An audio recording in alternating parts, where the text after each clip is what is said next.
दोस्तों नमस्कार।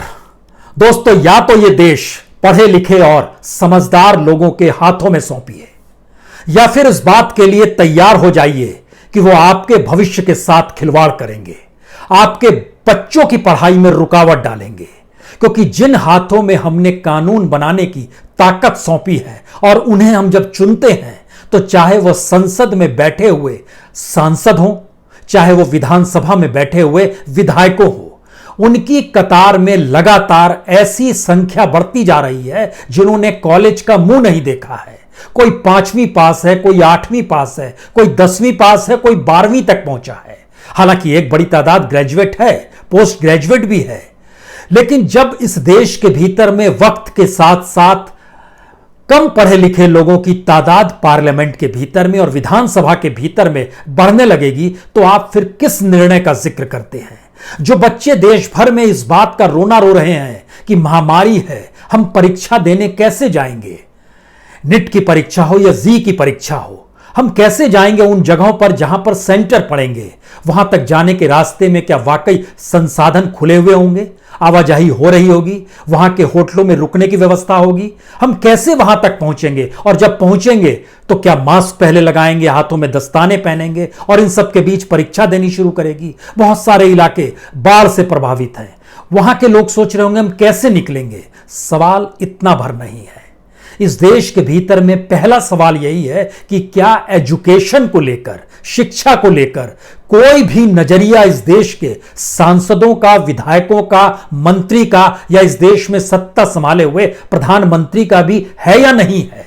और इसमें आप विपक्ष की राजनीति भी ले आइए, विपक्ष के नेताओं को भी इसी कतार में खड़ा कर दीजिए और जरा उनसे पूछिए एजुकेशन का कोई मॉडल उनके पास है या नहीं है? या फिर कागज पे लगातार लिखते चले जाइए कि इतने शानदार तरीके से हम एजुकेशन देंगे और आने वाले वक्त में विश्व गुरु बन जाएंगे और इस पे पार्लियामेंट के भीतर तालियां बज जाएगी, रैलियों में तालियां बज जाएगी, टेलीविजन स्क्रीन पर लगातार होते वाद संवाद के भीतर तालियां बज जाएगी। लेकिन इससे होगा क्या? इस देश के भीतर में एजुकेशन को लेकर या कोई बच्चा पढ़े लिखे और आगे बढ़े, इसको लेकर कोई नजरिया इस देश की राजनीतिक सत्ता के पास है ही नहीं। हम ये नहीं कह रहे हैं वो पढ़े लिखे नहीं है, लेकिन हमें लगता है कि आज कुछ कच्चा चिट्ठा आपके सामने रख देते हैं जिसके बाद इस बात का जिक्र होगा कि इस देश के भीतर में जितने बच्चे पहली कक्षा में अपने आप को डालते हैं और पढ़ाई की शुरुआत करते हैं, 5वीं कक्षा तक आते आते उसमें कितनी कमी आ जाती है, 8वीं तक आते आते कितनी कमी आती है, 10वीं की परीक्षा कितने बच्चे दे पाते हैं, 12वीं की परीक्षा कितने दे पाते हैं, और हायर एजुकेशन पहुंचते पहुंचते वो संख्या चंद लाख में क्यों सिमट जाती है? करोड़ों की तादाद से निकलते हुए जो लोग पीएचडी करते हैं वो चंद हजार में ही क्यों सिमट जाते हैं? यह सवाल क्यों बड़ा है?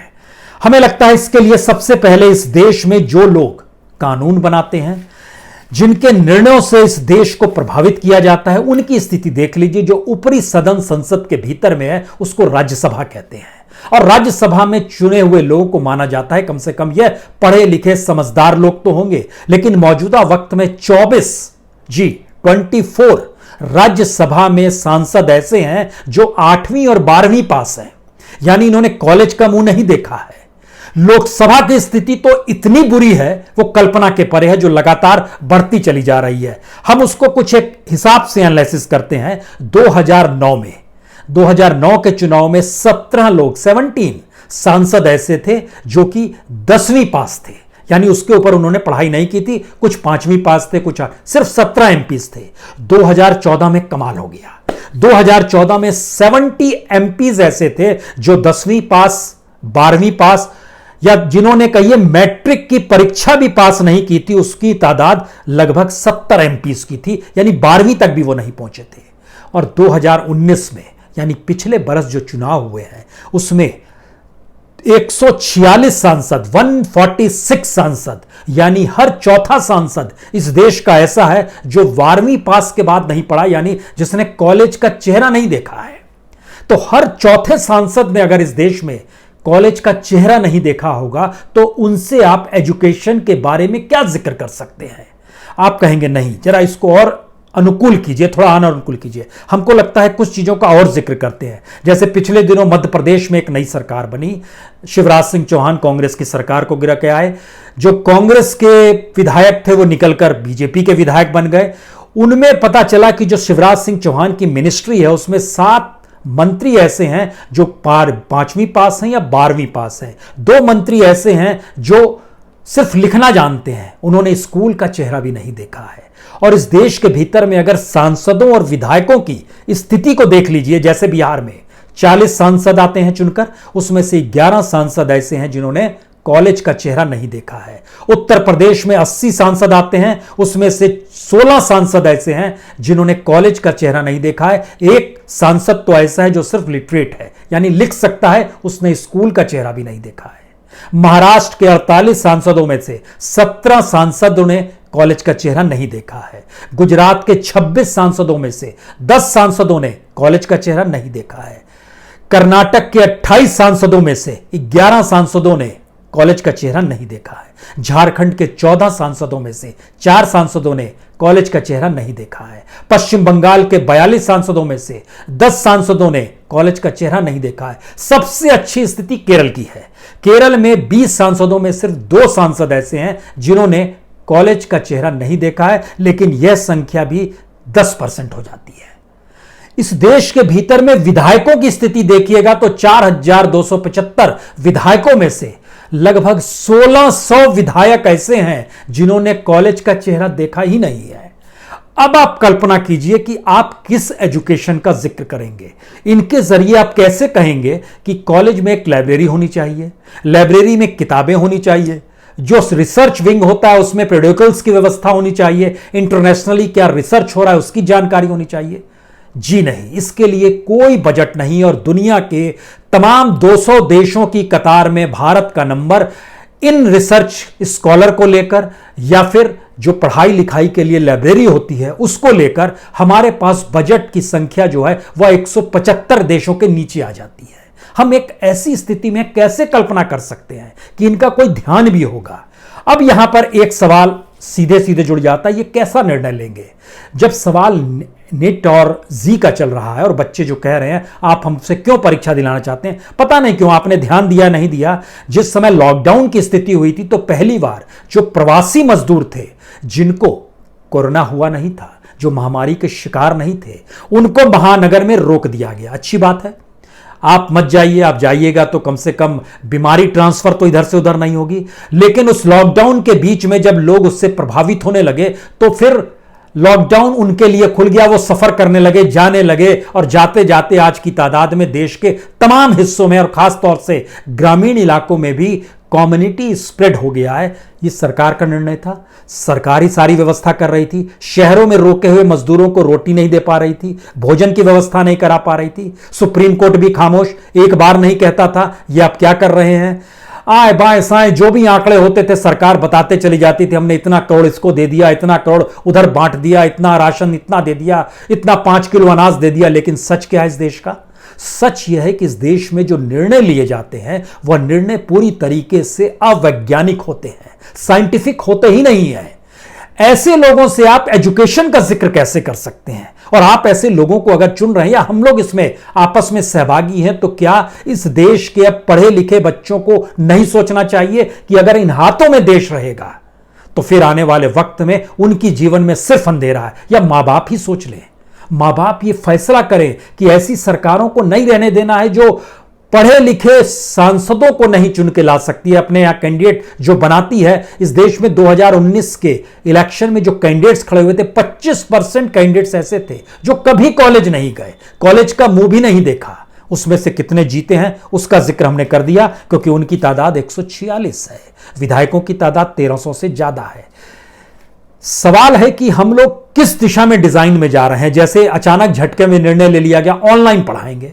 ऑनलाइन दुनिया में जो पढ़ाया जाता है उसकी एक ट्रेनिंग होती है, उसके लिए मटेरियल उपलब्ध होता है, उसके लिए स्लाइड्स होती है, उसके लिए स्मार्टफोन्स वर्क करते हैं, उसके लिए हर जगह इंटरनेट की व्यवस्था होती है। जब शिक्षक पढ़ा रहा होता है तो वो स्लाइड्स आती है। लेकिन हमारे यहाँ क्या सिस्टम है? ऑनलाइन सिस्टम का मतलब यह है जिस तरीके से हम आपसे संवाद कर रहे हैं उसी तरीके से एक शिक्षक बैठ जाता है और फ्रेंच रेवोल्यूशन पढ़ाना है, पढ़ा दिया उसने, अपने तौर पर बता दिया। या मैथ्स की किसी जानकारी देनी है तो उसने ब्लैक बोर्ड पे लिखना शुरू किया और बताना शुरू किया, ये ऐसे ये ऐसे।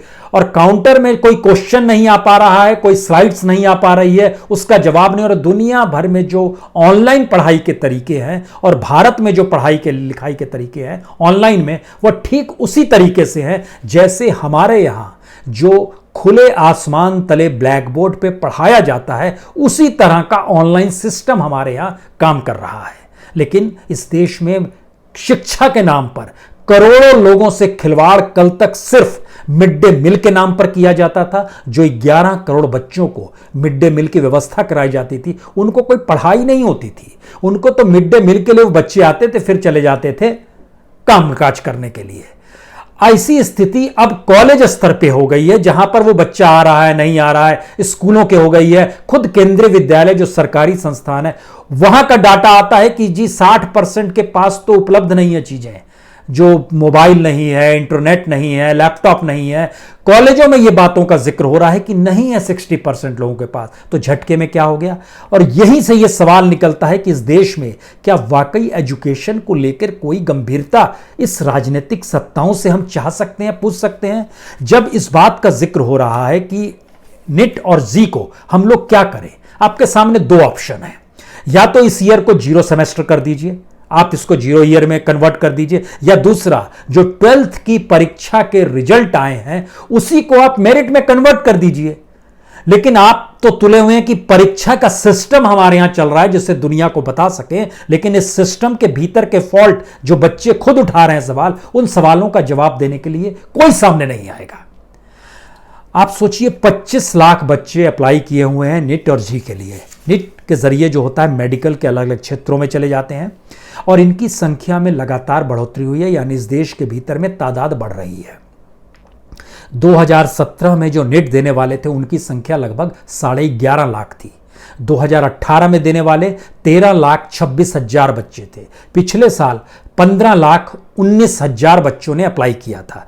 इस बरस 16,84,000 बच्चे निट पूरे देश में देंगे। और पूरे देश में जो अलग अलग जगहों पर सेंटर्स बनाए जाते हैं, जितनी शहरों में बनाए जाते हैं, उससे ज्यादा, उससे 5 गुना ज्यादा इस देश में शहर हैं। इसका मतलब है हर शहर में नहीं होता है सेंटर, अलग शहरों से चलकर आना होगा। कैसे आएंगे, कौन सा वाहन पकड़ेंगे, आएंगे तो कब रुकेंगे, कहां रुकेंगे, किस जगह पर रुकेंगे, कोई rest house, guest house, hotel कुछ खुला है या नहीं खुला, किसी को कोई जानकारी नहीं है, कोई इंफ्रास्ट्रक्चर नहीं है।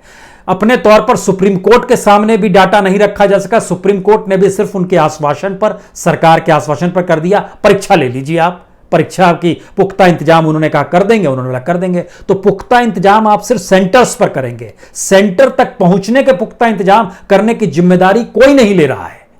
इसके मतलब क्या होंगे? इसका मतलब है अनएजुकेटेड लोगों के हाथों में राजनीतिक सत्ता हमने दी हुई है, वही कानून बनाते हैं। लेकिन ये 16,84,000 निट देंगे और 9,41,000 जी मेंस देंगे। तो जी मेंस से पहले जी जो परीक्षा हुई थी उसके जरिए आप मेरिट लिस्ट बना सकते हैं, आप वो भी नहीं बनाएंगे।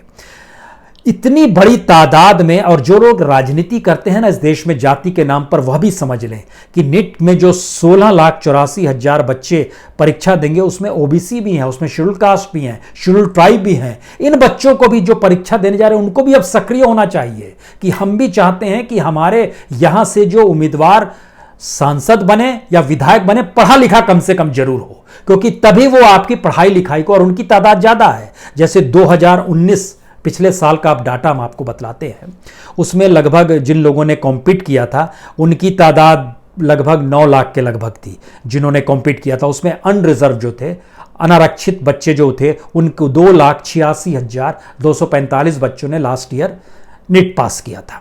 ओबीसी जो थे उनकी तादाद 3,75,635 थी। जो शेड्यूल कास्ट के थे उनकी तादाद 99,890 थी। और जो शेड्यूल ट्राइब थे वह 35,272 यानी 35,272 थे। इन्होंने लास्ट टाइम क्लियर किया था।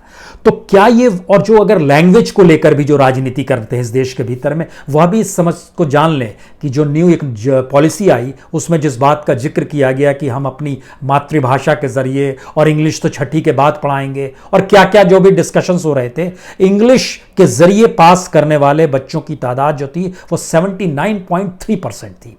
हिंदी के जरिए पास करने वाले बच्चों की तादाद निट में 11.84% थी, और रीजनल लैंग्वेजेस के जरिए 8.86% बच्चों ने पास किया।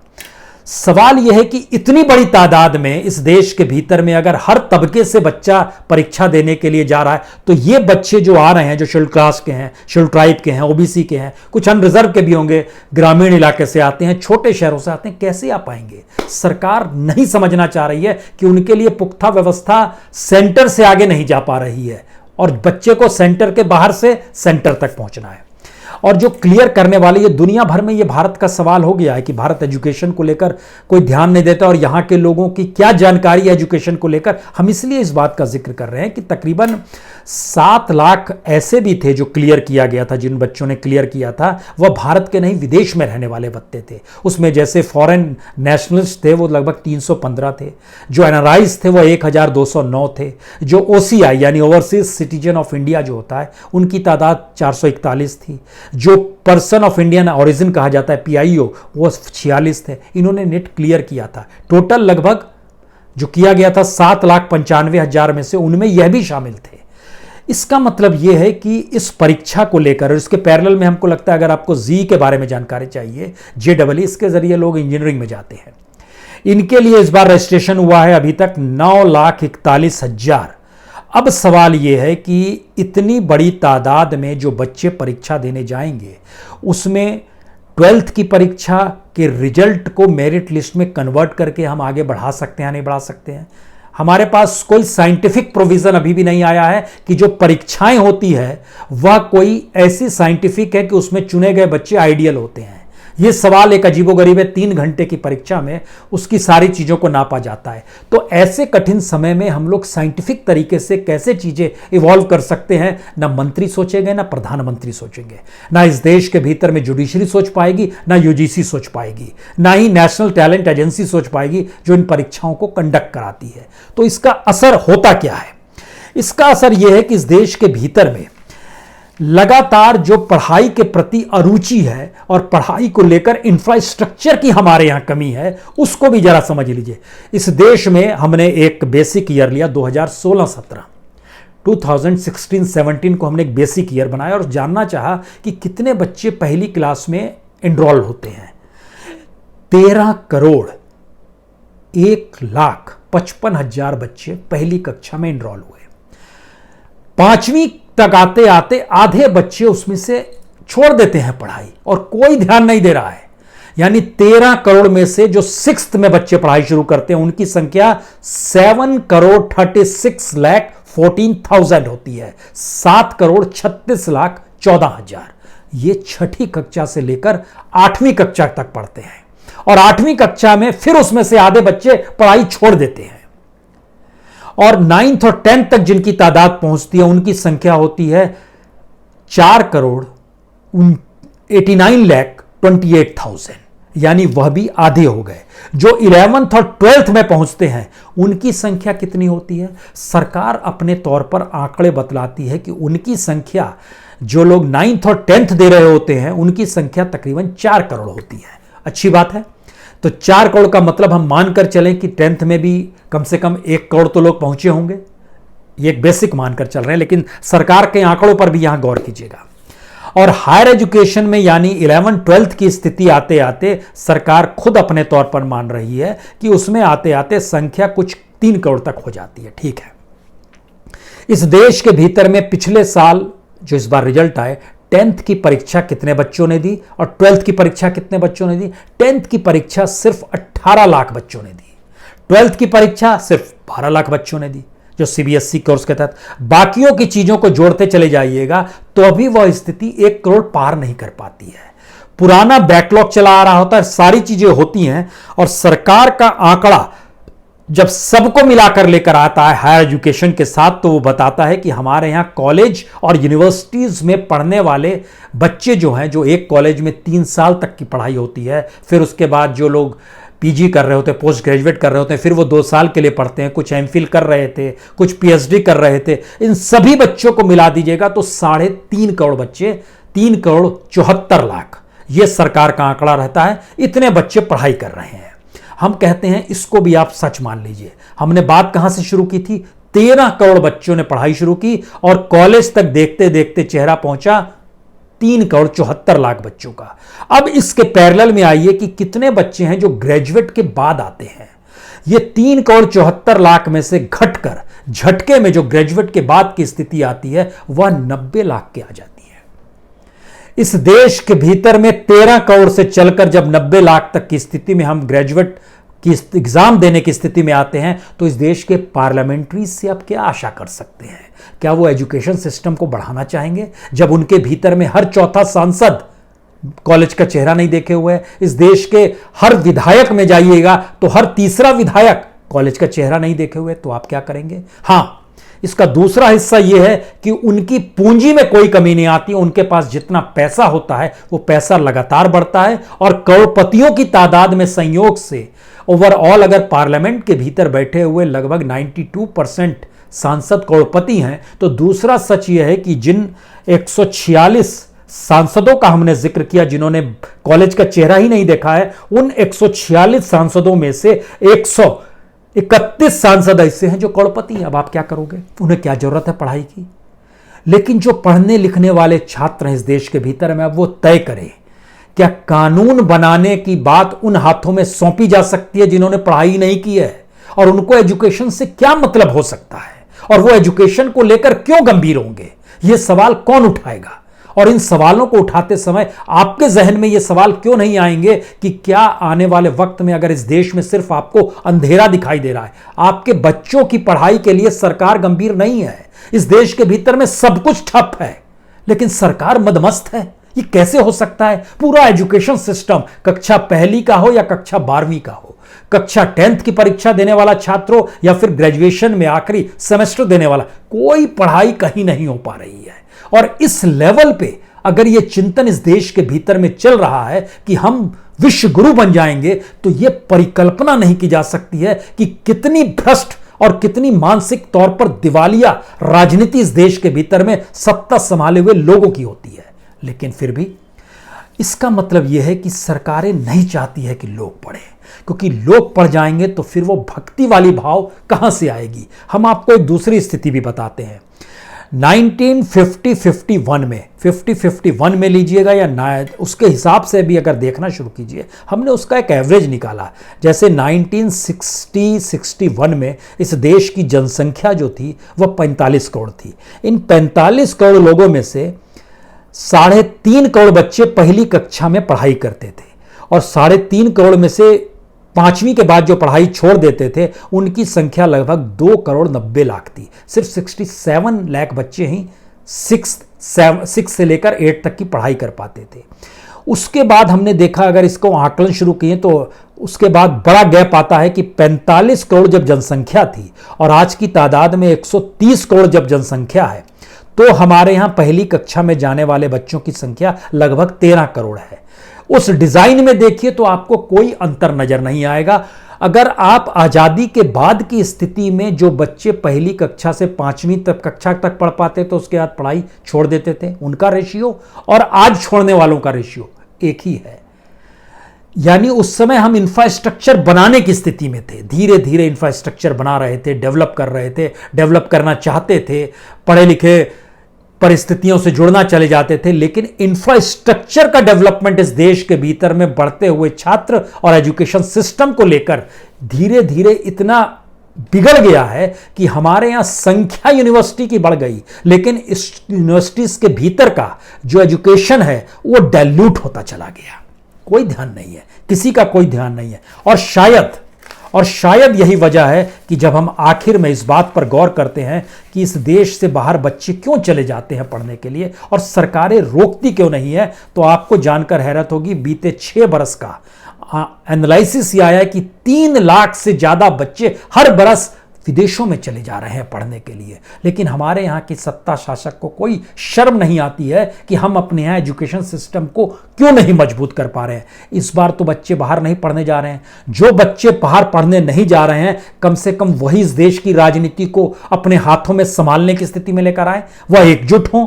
जो बच्चे निट और जी के लिए जाने, वो बच्चे एकजुट होना खुद को शुरू करें। 18 साल की उम्र होगी, आप राजनीति में आने की तैयारी कीजिए। 25 साल होते होते आप चुनाव लड़ने की तैयारी, जो 25 साल के हो गए वह कम से कम सोचना शुरू करें कि पढ़े लिखे को हाथों में इस देश में कानून बनाने वाले लोग तो रहने चाहिए, अन्यथा करप्शन, अन्यथा दिवालियापन, ऐसी स्थिति डेवलप कर दी जाती है जिसमें आप सिर्फ और सिर्फ चने देकर मोर को ही खिला सकते हैं। लेकिन छोड़िए इसको।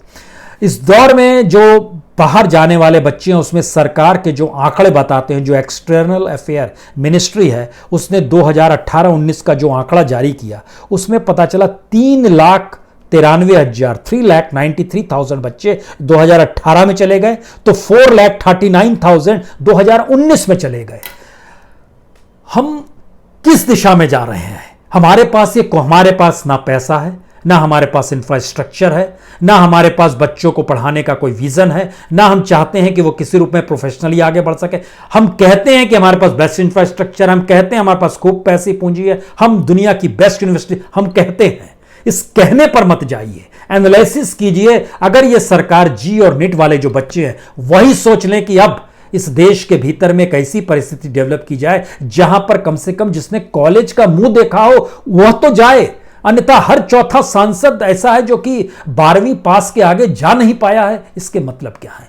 बहुत सारे सांसद ऐसे भी हैं जिन्होंने 5वीं पास हैं, इसमें आप भ्रम ना कीजिएगा। कुछ सांसद ऐसे भी हैं जिन्होंने 8वीं पास की है, लेकिन वह इस देश में मंत्री भी है। हम जिक्र करना उन नामों का नहीं चाहते हैं क्योंकि डिग्री का सवाल कई लेवल पर उठ जाएगा। इस देश के भीतर में मंत्री संतरी ऐसे बड़ी तादाद है, बड़ी कतार है जिन्होंने पढ़ाई ही नहीं किया। कम से कम एक बेसिक लाइन तो हम लोग खींच लें, तब उसके बाद जिक्र करेंगे कि यह सरकार नीट की परीक्षा ले रही है कि जी की परीक्षा ले रही है। ये परीक्षा देने के बाद भी कोई रास्ता खुल रहा है या नहीं खुल रहा है? कोई रोजगार का विजन देने का सरकार के पास जब कुछ भी नहीं बच रहा है तो फिर होगा क्या? ये सोचिए आप, परीक्षाओं के जरिए आगे बढ़ा जाए या इस देश की राजनीति को ही अब अपने हाथ में ले लिया जाए, उसके तरीके इवॉल्व किए जाएं। अन्यथा जो माँ बाप ये सोचते हैं कि वो विदेशों में बच्चों को भेज देंगे तो देश को नरक बनाने दीजिए। उसमें कम से कम ठीक परिस्थिति कीजिए। जो पढ़े लिखे लड़के सोच रहे हैं कि वह प्रोफेसर बन जाएंगे, लेक्चर बन जाएंगे, कहीं वकील बन जाएंगे, कोई सोच रहा है कहीं एंकर बन जाएंगे, कोई सोच रहा है कहीं एडिटर बन जाएंगे। पूरी स्थिति इतनी नाजुक कर दी गई है इंस्टीट्यूशन वाइज, वो चाहे सीबीआई का डायरेक्टर हो या आईबी का डायरेक्टर हो, वो सीवीसी का चेयरमैन हो या इस देश के रिजर्व बैंक का गवर्नर हो, सबकी मानसिक स्थिति को अगर इस देश के चलाने वाली राजनीतिक सत्ता अपने धरातल पर ले आएगी तो देश में कितना अंधेरा होगा, उसमें कौन सी बत्ती आप जलाइएगा और कौन सी घंटी बजाइएगा, ये आप सोचिए। लेकिन सचेत हो जाइए, अब कम से कम जागिए। पढ़े लिखे लोगों का देश होना चाहिए। ये सिर्फ विश्व गुरु कहने भर से काम नहीं चलेगा। बहुत बहुत शुक्रिया, बहुत बहुत शुक्रिया।